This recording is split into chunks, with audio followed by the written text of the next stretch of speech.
Today is all about game time and football, so I hope you're having fun with today. Your first math station to review for your test is going to be, or one of them actually, it might not be your first, it's going to be the hands-on station.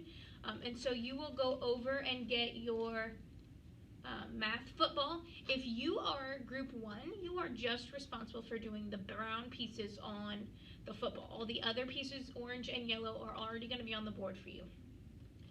If you are group 2, you're going to have the brown pieces off, but you're also going to have the yellow pieces off, and so you will do those 2 colors. And then the last group, you will have all brown, yellow, and the orange ones will be off and in the bag, so you'll have to get all 3 colors out because you are responsible for doing all the colors.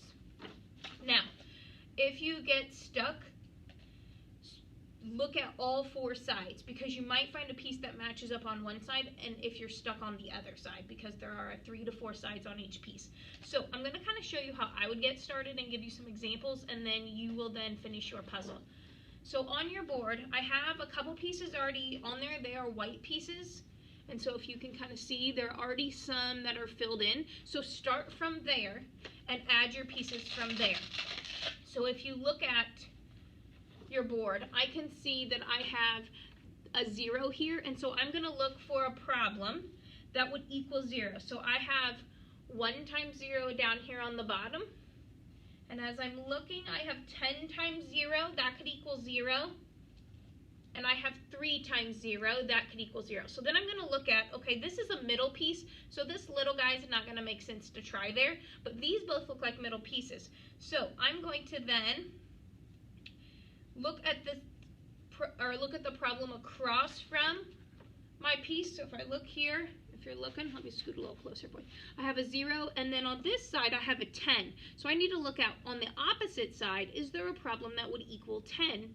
Because that's going to be the piece I need. So if I'm looking, I have 1 times 0, and then I have 10 times 0, but there's nothing up here. So I know this cannot be the piece. It has to be this brown piece. So I'm going to lay that down and make sure that it matches up.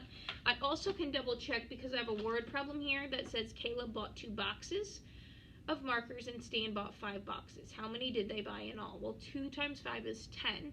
So I know my answer is correct because both sides match up. Now, going from here, I can either keep going and find the problem that matches this piece, or I can go off of the piece I just did and see I have 9 times 2 down here. So I'm going to look, is there a problem, or is there a puzzle piece with an 18 on it?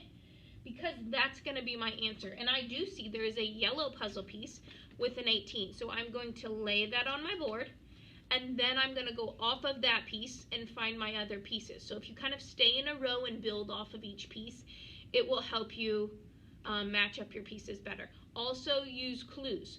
So if I know there's only one piece that has the answer I'm looking for, try that and then check the other sides. Make sure your pieces should fit size-wise. If it hangs over, is too big, or doesn't match the shape, that's probably not the piece you need. So take your time, have fun with your puzzle.